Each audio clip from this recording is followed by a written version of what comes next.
our first witness, NBI Agent Kalilong. And with that, Your Honor, we would like to request that Attorney Virgil Ligutan, Attorney Amado Ligutan be recognized, Your Honor.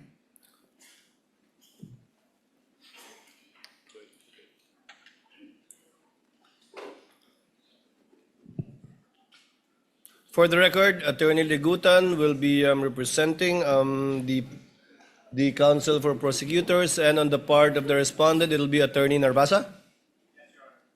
That will be correct?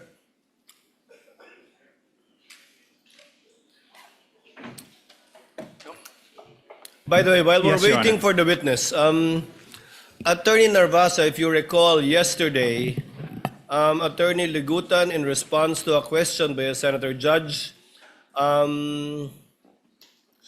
gave a discussion, a peroration, if you will.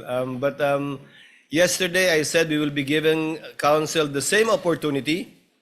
I cleared it earlier with Senator Pia Cayetano, who wanted the statements deleted from the record. However, since this is a televised proceeding, nakita na eh, napakinggan na eh. So, i-erase ko man sa record, baliwala na lang. The fairest thing to do is to give you an opportunity as well. Attorney Ligutan spent 5 minutes and 18 seconds delivering his discussion. The court will give you the same time after your cross-examination with a warning. With a warning and reminder from the presiding officer that the presiding officer will not tolerate such perorations again by either party.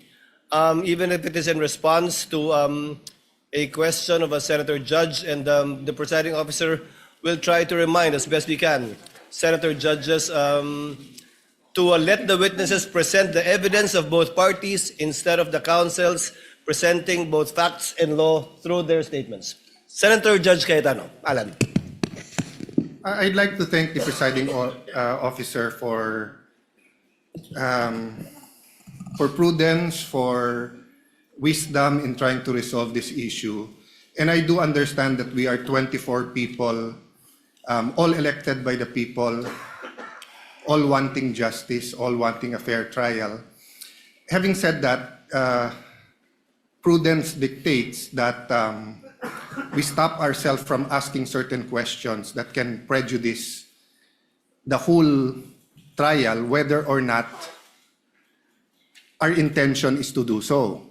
So the problem is well stated by the presiding officer that if we simply delete from the record, mapapanood nyo na rin naman sa YouTube yung magandang discussion ng prosecution. So on one sense, it is fair to give the defense a chance to answer. But on another sense, it's unfair.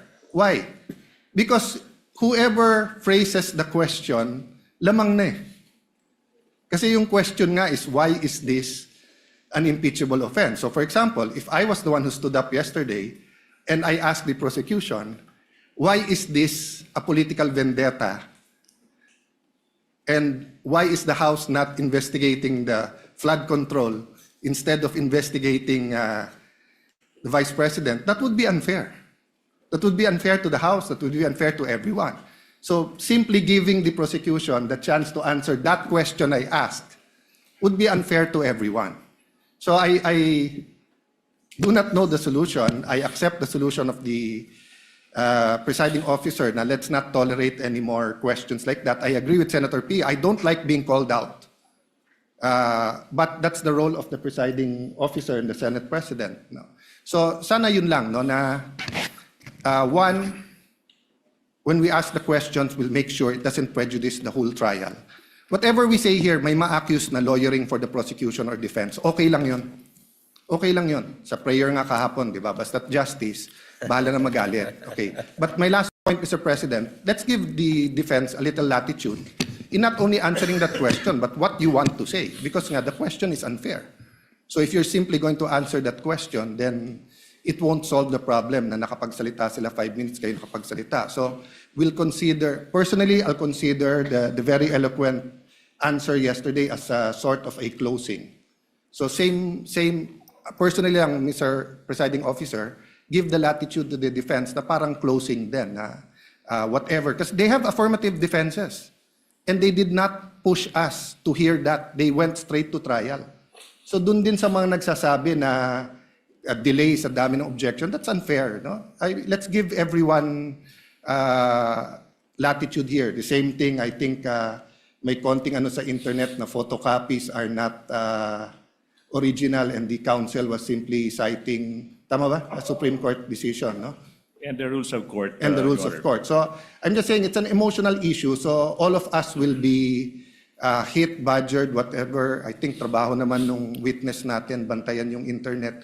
So as long as hindi foul, hindi threat. But having said that, Mr. President, let's give each other leeway, but only to the point that the trial will not disintegrate, di ba, into a political fiasco or circus. Thank you, Mr. President. The remarks of Senator Judge Alan Cayetano are noted. Senator Judge Pia Cayetano. Thank you, Mr. President. This will be brief. First of all, I'd just like to confirm that I acknowledge what the presiding officer said, that I agreed. Basically, I'm withdrawing my motion in the interest of fairness, because the delivery of justice is about fairness. So kung nakapagsalita nga ang prosecution with their closing statement, di pwede rin dapat mag-closing statement ang defense, no? So I am amenable to that. But very, very, very briefly, Mr. President, I'd like to put on record, why are we being strict about the rules? Why do I have to bother standing up? Well, because nothing in this world will run well without the rules. Now, my colleagues, the Senate is a basketball-loving Senate. Dami dito, hilig mag-basketball. Kung ako volleyball player, colleagues ko basketball. I'll use basketball as an example. Will you have a decent basketball game if there's no rules? No, there's rules. That's why we stand up.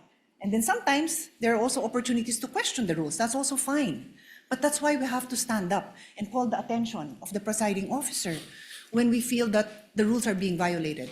And we will continue to do so when we believe it is necessary in the interest of justice. Thank you, Mr. President. The remarks of the lady are noted. Since we are discussing housekeeping chores and matters, let the presiding officer continue with the same.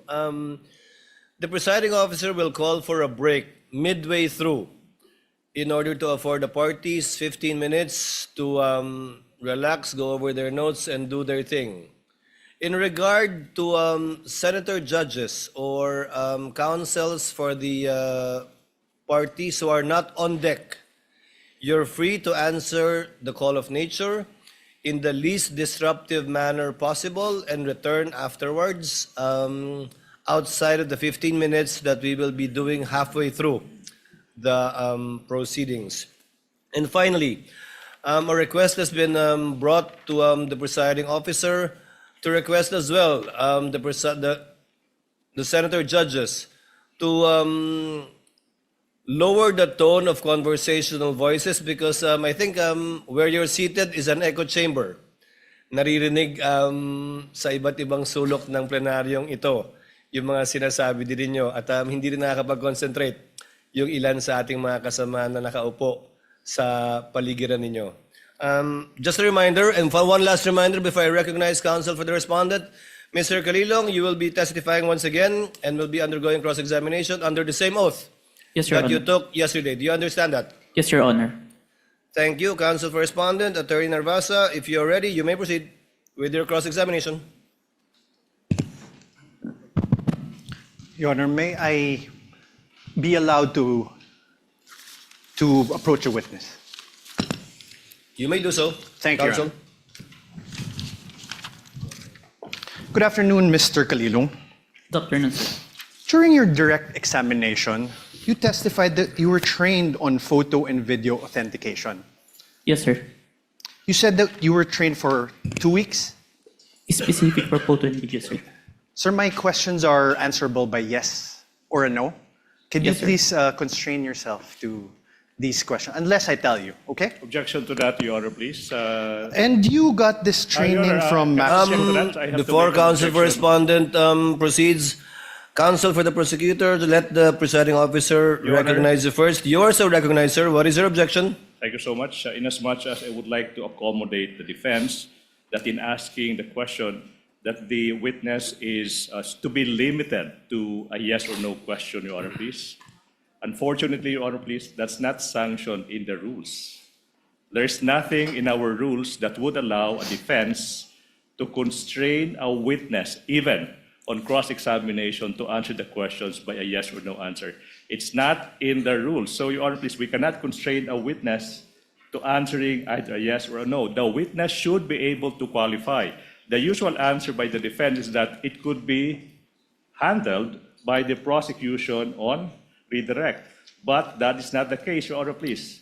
So long as there is nothing in the rules that would allow the defense to constrain the witness to answer yes or no, the prosecution will vehemently object to that, Your Honor, The please. presiding officer May I, Your overrules Honor? the presiding officer overrules the objection. The counsel for prosecutors can make a continuing objection regarding this matter, but it is the position of the presiding officer that the witness is seasoned enough. According to his testimony yesterday, he has attended over, if I recall correctly, 30 hearings already. So he would know how to respond and to explain if the need would arise.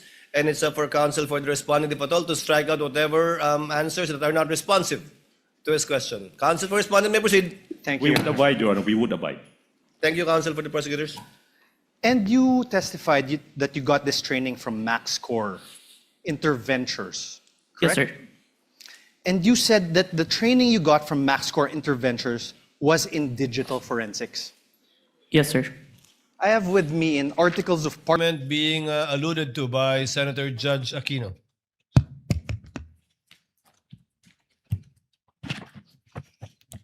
Note 1. There is no affidavit of the person who recorded the video entitled BP November 23 Presscon at Batasan through Open Broadcast Super Studio and in turn stored in the DVD. Number 2. The press briefing conducted on October 18, 2024 was not recorded and or stored in DVD, and there was no TSN of the said briefing and the necessary affidavit of the person taking the TSN. Number 3, Annex I and K DVD with markings NBI-CCN-C-24-12436-2 and NBI-CCN-C-24-12436-2 were not accompanied by an affidavit of the recorder and the TSN. Number 4, Annex L did not indicate who made the TSN. There was also no affidavit of the person who made the TSN. Number 5, the affidavit of what Patricia Morales mentioned that she stored the footage in a USB and submitted to the NBI. However, there was no USB attached to the complaint. Only DVD was attached. There was no detail regarding the content of this DVD. Number 6, only the minutes of meeting with several personalities and representatives from various media outfits were submitted. Although the minutes were signed, there was no individual affidavit executed regarding to the contents of the said minutes. Number 7, one of the elements of crime of grave threat is that the offender threatens another with the infliction upon the latter's person, honor, and property, or upon that of the latter's family, or if the wrong amounting into a crime. In the instant complaint, only the NBI executed an affidavit and there was no participation on the part of the offended party, as it appears in the NBI is not the offended party of the crime of grave threat. Okay, so nakuha mo yung nag-submit kayo, yan yung binalik sa inyo, and then you did your best to correct all those items, is that correct? Yes, Your Honor. Okay, the first 6 are technical, no? Yes, Your Yung Honor. panghuli is a... Just to assist the court in evaluating the relevance and weight of the government security response in determining whether the respondent's conduct constitutes an impeachable offense. May we know from the witness could the witness explain yung threats po ba, how threats against the president are ordinarily assessed by the government? Kasi dito yung lumalabas yung weigh natin whether or not meron bang bigat yung threat o ito'y ordinaryong threat na nangyayari sa pang-araw-araw nating buhay. Specifically, Mr. Witness, what factors are taken into account in evaluating a reported threat and in determining appropriate measures? I can't answer on the part of the NSC or TNO because I'm not part of the institution. In your ano po, in your capacity as an In my agent? capacity, Yes. one of the consideration if it's a active threat, if it's the one giving the threat is capable of doing so. Meaning, If someone high-ranking officials, and if you say an high-ranking and have official, a capability or power over to implement those such threat, it is considered, sir. example, a mayor, perhaps? Would you say a high-ranking official? A congressman? Not- Or yung basihan po ng kanyang threat. Kunyari, ang threat ko, dadalhin kita doon sa buwan. Wala naman akong space shuttle. So, wala din pong bearing yon. Is that the correct assumption? Not only, sir, but also how it was delivered, sir. Like what was mentioned in that I mentioned previously, it was mentioned that no joke, no joke. It's a serious. So, that is the... One of the considerations, That's sir. the consideration. Thank you very much. And lastly, Mr. Witness, you made mention na submit mo sa DOJ noong January 30. Is it the same affidavit that you submitted to the HOR? The one that submitted to the HOR is the affidavit dated February, sir. So that's the latest. Yes, sir. The one that complied with the requirements of the DOJ, sir. Thank you very much for that clarification. Thank you, Mr. President. Thank you, Senator Villanueva. Before I recognize Senate President Gatchalian and thereafter Senator Erwin Tulfo, may I remind Attorney Narvasa that your 5 minutes, you'll be given your 5 minutes after the questions of the senator judges and before we recognize the counsel for the prosecutor for his redirect. Senate President Gatchalian is recognized. you, You may Honor. proceed, sir. You have 2 minutes. Thank you, Mr. May I be Presiding clarified? Officer. I believe that we would do it after recross. So You it's- want, I heard cross. Sorry, After Your we Honor. cross. Yes, Your Honor. Thank you, Your Honor. Better for us. Yes, Your Honor. Thank you, Mr. Presiding Officer. I just have a few questions, clarificatory questions. Narinig ko ho kanina ginong testigo na nasabi niyo may 40 media personalities doon sa press con. Tama po ba? Yes, Your Honor. Pero ang inyong inimbitahan, 6 lang. Yes, Your Honor. Bakit 6 lang? The 40, we see the number of participants, but the number of person who asked the Vice President during that time, it's limited. And we consider who we sure that is present during that time, Your Honor. Meron bang kayong criteria kung paano pipiliin itong mga media personalities or kung sino lang ang nagtanong? Kasi kahit hindi ka naman magtatanong, nandoon ka naman, naririnig mo yung mga diskusyon, meron ba kayong mga criteria kung paano pumipili ng media personalities? Yung sure po namin na present during that time, kasi kapag hindi po kasi kayo nagtanong, hindi po magpa-pop up yung mukha nyo tsaka yung pangalan nyo. Okay. At itong mga 6 na sinupinan ninyo, ano yung kanyang common statement na ibinigay? Kinonfirm po nila na present sila during the November 23, 2024 press conference, and yung utterance po ni Vice President narinig po nila. Okay, I believe ilan dito sa mga personalities ay ipapatawag rin. So tatalon ako sa ibang topic. Nakita ko kanina itong tungkol sa MaxCore Interventures at nakita ko kanina pinakita yung Articles of Incorporation. Mukha siyang supplier ng equipment. Ngayon, nasabi rin na doon ka nag-training for 2 weeks. Sino nagbayad ng training? Sir, the training is included in the procurement of digital forensic tools. In the procurement document, it ni-require po si MaxCore na mag-provide po ng training included in the equipment, sir. Yung paggamit ng equipment. Tsaka yung ano po, yung process po ng digital forensic as a whole. Yung kanya lang sila ba ay 'di ba sa mga IT, let's say Oracle, alam natin, kilala yan pagdating sa IT. Si MaxCore ba ay kilala pagdating sa digital forensic training? Kasi sa alam, pag nakita ko kanina, talagang supplier sila. But are they a well-known or internationally renowned training organization? It's not the mark score itself, but it's the trainer that they provide, sir, that is capable in training us, sir. Itong trainer na ito, certified siya in this type of technology? Yes, sir.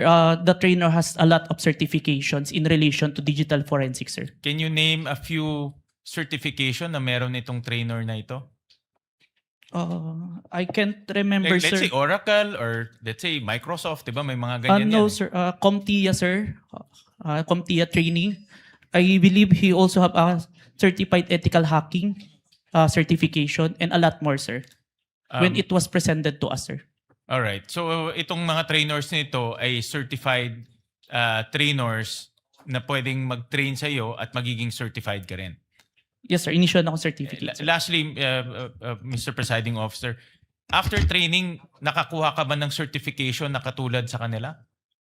No, sir. But that certification that I was trained by them, sir. Pero ikaw mismo, are you certified I have- to do forensic examinations for your purpose and responsibility? I have a certification, sir. I am a certified computer hacking forensic investigator, sir. Itong forensic analysis, meron kang for this purpose, itong pinag-uusapan natin. The computer, the authentication, sir, part or as a whole, sir. As a whole. I have a certification in computer hacking, sir, specific. But I have trainings in relation to the... Iba yung hacking eh. Yung pinag-uusapan natin, forensic examination ng video, forensic examination ng mga ganitong bagay. Meron kang certification doon? I have certificate, sir. All right. Thank you, Mr. Presiding Officer. Senator Judge Erwin Tulfo, thereafter Senator Judge Marcos. You may proceed, sir. You have 2 minutes. Maraming salamat, Mr. Chair, Mr. Presiding Officer. Ang katanungan ko po ay para sa ating testigo.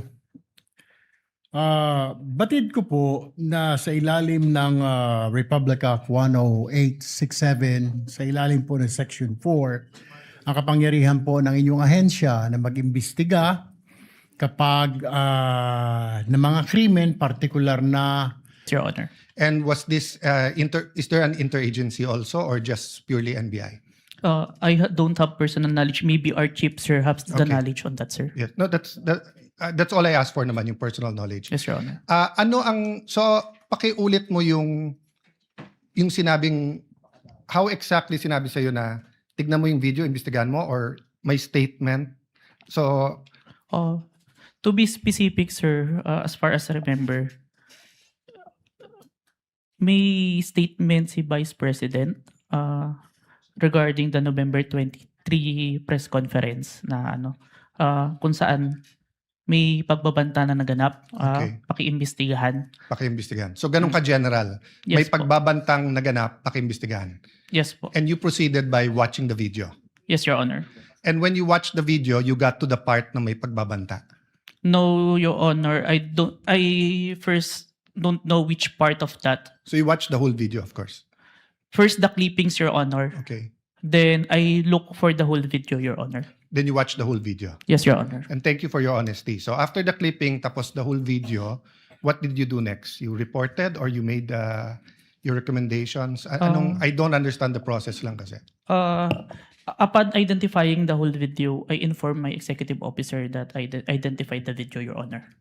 And then yung sinabi mo yesterday, then you started looking for patterns.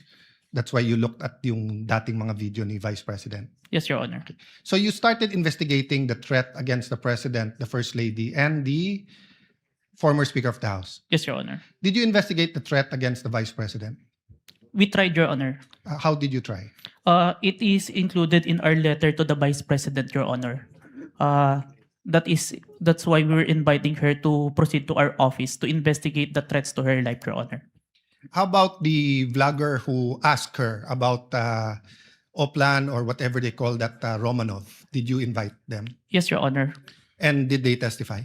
The Princess Maui did not appear, Your Honor. Did not appear.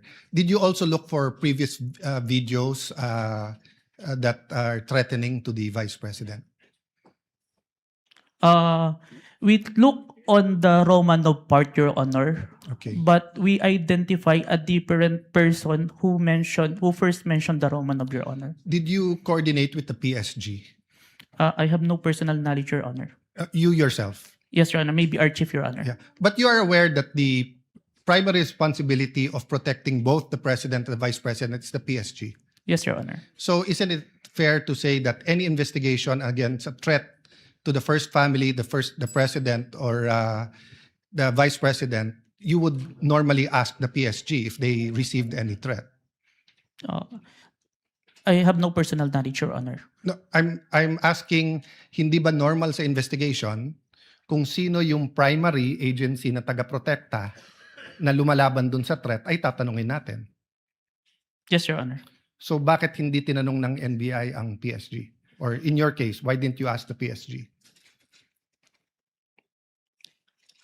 Maybe it can be answered by a chief, Your Honor. No, I'm not. I will ask your chief also. I'm asking you, when they said, look at this, you looked at other videos, you tried to get Princess Maui, you tried to get the Vice President, but you didn't contact the PSG for the First Lady, for the President, and for all you know, the PSG will tell you right there and there, the threat is real, or the PSG will say, politika lang yan.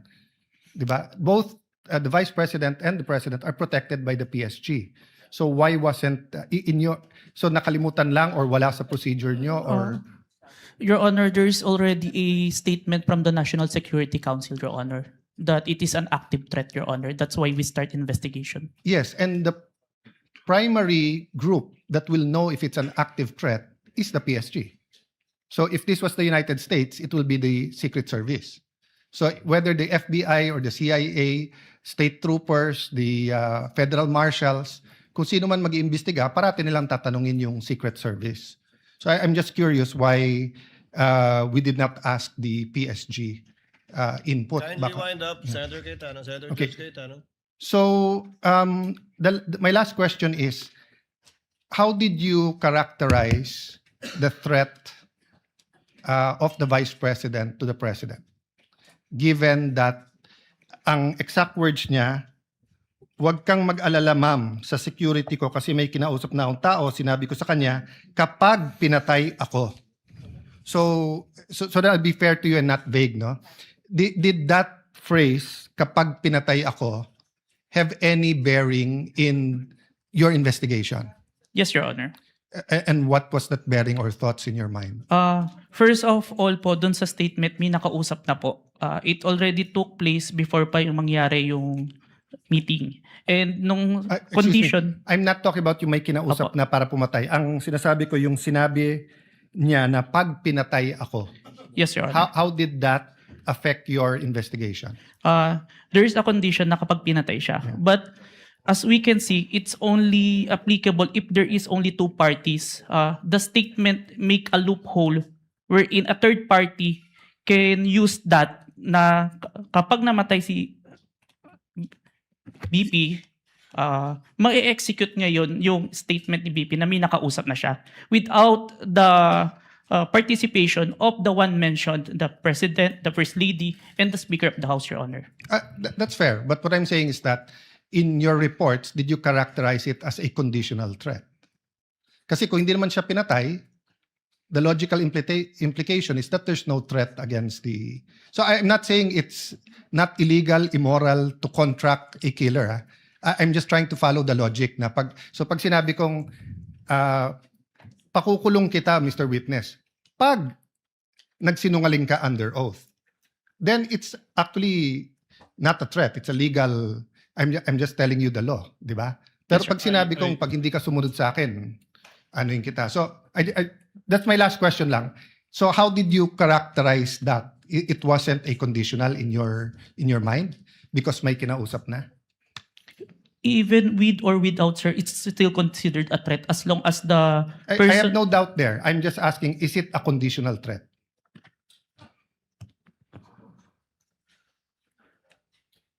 Based on our affidavit, sir, I believe it's... conditional, which Based in your affidavit. affidavit. But your initial assessment, yung personal mo as an investigator, this is an investigation of the whole NBI, but yung personal mo. The threat is absolute, sir. Okay. Thank you, Mr. President. Thank you. Thank you, Senator Judge Cayetano. Your We Honor. now proceed. Senator Judge Padilla is recognized. Maraming salamat po. Thereafter, Senator Judge Zubiri. Maraming Senator salamat Judge po. Padilla, you have 2 minutes. Opo. Nais ko lamang po magtanong sa ating saksi. Ginoong saksi, kanina po kasi habang nagkakaroon ng pagdinig, ako po'y laging iistorbo dahil tuwing may itatanong, mag-o-object, medyo magulo po eh. Pwede po bang sagutin po ninyo ako dahil noong pong February 5, ang sabi po dito ay insufficient po yung na hindi dapat makarating na sa preliminary investigation. Tama po ba? February 5 po yon. May certification, sir. Yes po. Opo. Tapos nung February 14, naging sufficient na for conduct of preliminary investigation. Nasagot po ba yung 7 na sinabi dito na para, ang sinasabi po kasi dito nung February 5, merong 7 na kulang. I believe so, sir. That's why we have received a certification, sir. Ayun. Kasi po, parang narinig ko kanina, hindi po naibigay yung original copy nung sinagawang interview kay Vice President Sara Duterte. Yung original po, na kopya, kung sino po yung nag-record. Wala po kayong affidavit? Meron po ba kayong affidavit na nakuha nyo? Yes, sir. Ako po yung ang inire-request po ng DOJ dyan is affidavit po nung nag-screen record, which is my affidavit, Your Honor. Meron po siyang affidavit? Ako, sir. Ako po yung nag-execute, sir. Hindi po yung mismong tao? Yes po. Ang hinihingi po kasi ni DOJ is kung sino yung nag-screen record through OBS, sir. Hindi po yung mismong tao? Yes, Your Honor. Kayo lang po yung nag-affidavit? Yes, Your Honor. Pero meron po kayong ng pagkakataon ba na nakausap niyo yung tao at nagbigay siya ng affidavit? May I clarify, Your Honor, if sinong tao yung tinutukoy? Yung nag-record po? Ako po yung nag-record through OBS, sir. Hindi po.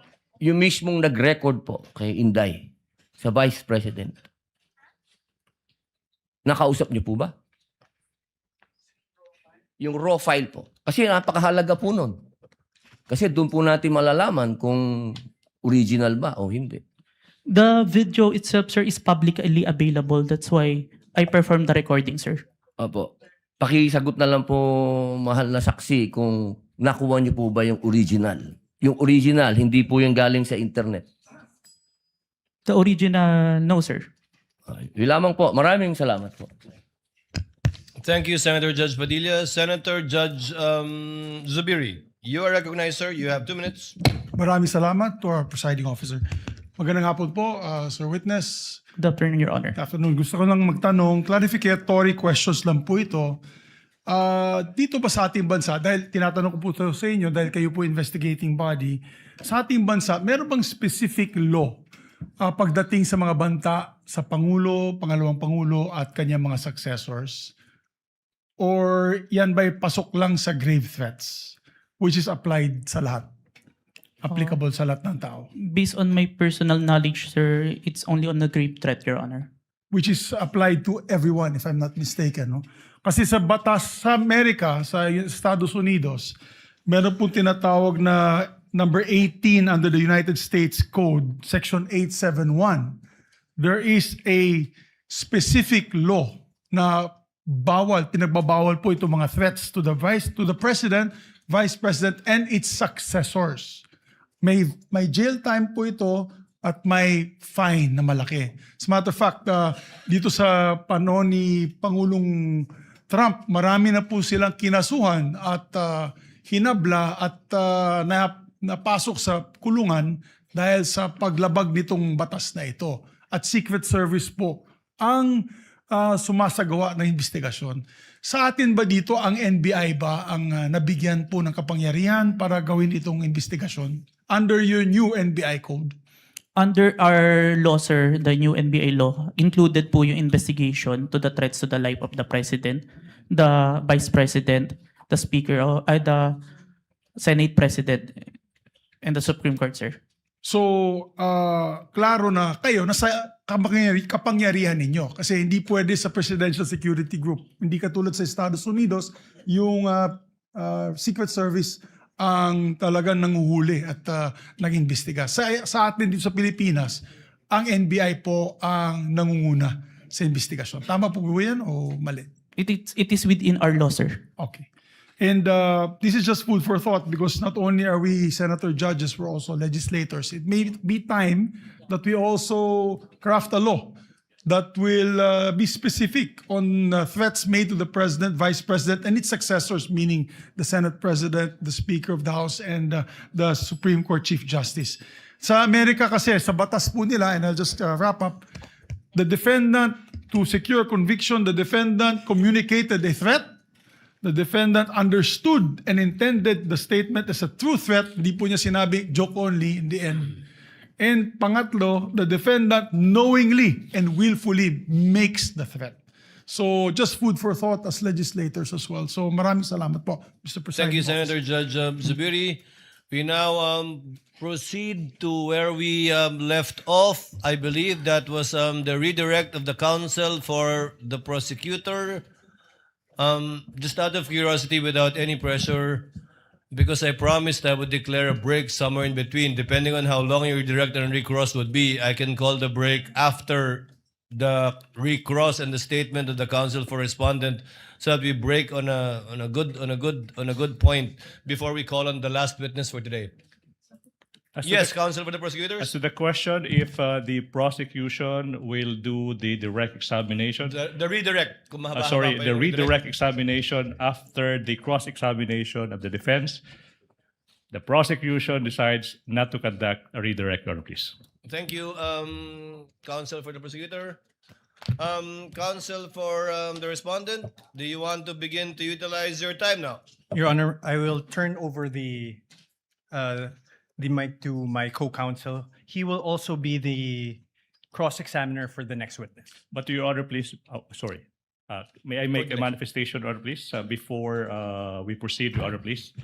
A manifestation as to the In statement. connection with what, counsel for the prosecutors? As to the manifestation earlier that all the documents that were confronted, that were Yes. presented to the witness, I believe that the defense said that all those exhibits were pre-marked. But based on our records, Your Honor, please, and then I hope the defense will clarify this for the record. We perused the documents and we don't see that the articles of partnership and the screenshots of the websites that were presented earlier, based on our tally, based on our records, these were not pre-marked, contrary to what the defense manifested. So we would like to seek clarification from the defense. That is correct, Your Honor. Those 3 documents were not Noted pre-marked. and entered into the records. Thank you so much. Given that there is no redirect and recross, counsel, can you state for the record your name? Good afternoon, Your Honors. I am Mark Sivin Luan for the Vice President. Sir, you're aware of the situation. Time was given to the counsel for the prosecutors to make a discussion about whether or not Article 4, the acts alleged in Article 4 constitute an impeachable offense. You have the same time of 4 minutes and 26 minutes, which will round. Before I allow you to continue, kawawa naman si Mr. Calilong. Mr. Witness, Mr. Calilong, Senator Judge Lacson, before we excuse.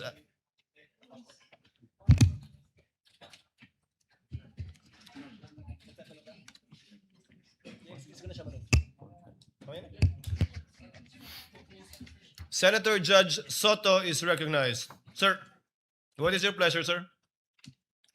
Mr. President, Mr. Presiding Officer, are we going to dispense with the witness already? Unless you have questions. I believe Senator Lacson has questions to the witness, so not yet. Well, it's a simple question. The gentleman You're may proceed. familiar. Thank you very much. You're familiar with the internet, of course. Yes, Your Honor. Have you noticed that lately all the AI-generated videos have a caption saying AI-generated? Yes, Your Honor. Kaya pag walang nakalagay na AI-generated, siguradong hindi AI-generated? Not Yes, Your exactly. Honor. Today, Your Honor. Yes, lately, no? Lately, Your Honor. Lahat nakalagay. Pag AI-generated, nakalagay AI-generated and Meta does not allow it. Right? They allowed it, but there is a AI info part. Correct. On Let's the say post. there is a manifestation. Yes, that Your it's Honor. It is AI-generated. explicitly mentioned that AI. So you're aware of that. Yes, Your Honor. Thank you. That's it. Senator Judge Lacson, you likewise have 2 minutes, sir. You may proceed. Thank you, Mr. Presiding Officer, Mr. Senate President. I have questions para sa ating testigo. Since you are presented here as an expert witness, alam nyo, nagkusort din ako sa digital forensics expert para lang makonvince sa sarili ko. No, my first question is, in this day and age of artificial intelligence, no, will you agree with me na it is almost impossible to distinguish an AI-generated video from the original? It Almost is- impossible. Yes, Your Honor. It is hard, Your Honor. Yeah, very hard, di ba? Very difficult. So kasi ito, impeachment trial, ano? Kasi sa court, ginagamit talaga yung expert testimony ng digital or computer forensics expert. Now, you may or may not answer this question kung classified, ano? Gusto ko lang malaman, ano ba yung digital forensic tools na ginagamit din sa NBI? Currently, I'm not familiar.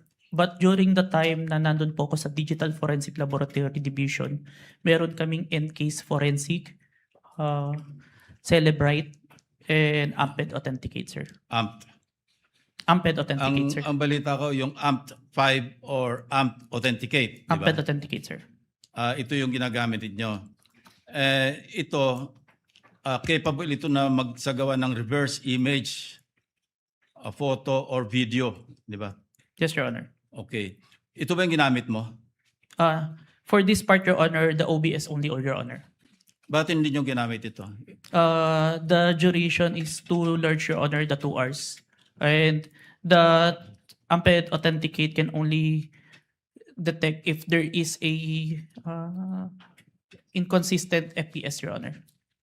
Yeah, kaya ako tinanong yon dahil una-una maraming para mag-adhere na magamit sa korte, no?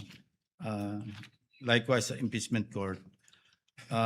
May mga requirements, di ba? Sinabi mo kasi meron kayong open source, di ba? Yes, Pero Your Honor. ang pinaka-importante yung chain of custody, of course, yung provenance, Yes, Your Honor. yung original na pinanggalingan. Yes, Your Honor. Ang sabi mo pinanggalingan lang Facebook. The Facebook was captured, Your Honor. So, hindi yun ang original, di ba? The screen recording is the original itself as to my authentication, sir. Yeah, and you can attest sa authenticity ng video. Yes, Your Honor. In spite of not being or not having originated from the original. Yes, Your Honor. I compared the recorded with the original and ensured that the contents are identical, Your Honor. Kasi nabanggit mo rin, ginamit mo yung manual comparison simultaneously ng dalawang videos. Yes, Your Honor. Pero again, I will insist na talagang hindi reliable yung manual. Ito yung sinabi sa akin ng digital forensics expert na nakausap ko. No? Ang mas importante, makuha mo yung original copy, yun nga, yung provenance, di ba? Para talagang, tapos masundan mo yung sa analysis, gagamitan mo ng tools para malaman mo na talagang authentic yung video. Of course, I'm not here to question the authenticity. I just want to be assured. Dahil, sabi ko nga kanina, pagka sa artificial intelligence, napakahirap talaga. Almost impossible to distinguish it from the original video or yung source. Yes, Your Honor. And you are competent enough doon sila ginagamit yung forensic tools o forensics tools at yung inyong yung competence mo through your training. No? Inexperience, Your Honor. and experience? Kasi sabi mo nga, you've been with the NBI since 2021, di ba? Yes, Your Honor. And since then, you have appeared in some 20, At least 30, Your Honor. 30. Yes, Your 30 court hearings. Yes, Your Honor. So, thank you, Your Honor. Thank you, Mr. Presiding Officer. Thank you, Your Honor. Thank you, Senator Judge Lacson. Senator Judge Cayetano, what is your pleasure? Just a clarification addressed to the presiding officer. You may proceed, sir. Apologies, I don't remember if it was one of the counsels or one of the senator judges who asked the witness a while ago whether he was an expert witness, and he said he was a competent witness. That is correct. And there's a The difference presiding between an officer expert confirms that. witness. So he's not an expert witness. He's an competent witness. That is correct, Yes. Your Honor. So that will have bearing because whether or not an AI video can be produced without an AI has to be testified by an expert witness. If I may, Wait, yeah, go ahead. If I That may- doesn't mean, I don't think you'll disagree with my second statement. That doesn't mean that this witness is not competent to testify on that. Second point, I just like to clarify for the record, my understanding of watching the video is that it was on StreamYard, then a link was shared sa Facebook. Yes, Your Honor. So if that's the case, Mr. Presiding Officer, the original video is with StreamYard, not with Facebook, or are both original? It's Zoom, Your Honor. Zoom? Yes, Your Honor. I was informed StreamYard, but just for the record, so that later on when we review everything, someone testified to it. Duly noted. Yeah, thank you. Duly noted and entered into records. Mr. Vinluan, you have your 4 minutes and 26 seconds, but we cannot use the seconds in our timer, so just look at the clock, sir, please. Your Honor, please. Before we... Yes, Mr. Kalilong, you are excused, sir. Thank you, Your Honor. And thank you for your time and cooperation with this impeachment court. Thank you Thank so you, Your much, Honor. NBI Senior Agent John Mark Calilong. Thank you so much. Hold on, Mr. Kalilong. Yes, Senator Judge Padilla. What is your pleasure, sir? Ginoong tagapamahala ng hukumang ito, nais ko lamang po sana hingin ang mga credentials ng ating saksi. Kung paano po lahat ng kanyang certification, lahat, upang mapatunayan po natin lahat na He's ready. To it earlier, but kindly respond to the question of Senator Judge Padilla, Mr. Witness. I have here, sir, my certifications during the time of my investigation, Your Honor. Can you, mahaba ba? I can read, Your Honor. Mahaba ba? Hindi. ibigay na lang po siguro sa Kindly atin. just submit it to us, yes, please. Opo, Yes, submit Your na lang po. Thank you, Your Honor. If that is okay with Senator Judge Padilla. Thank you, sir. Mr. Kalilong, you are excused, sir, and thank you for your time and cooperation with the impeachment court. Thank you, Your Honor. The presiding officer will just wait for the witness to leave the premises before recognizing Attorney Binon.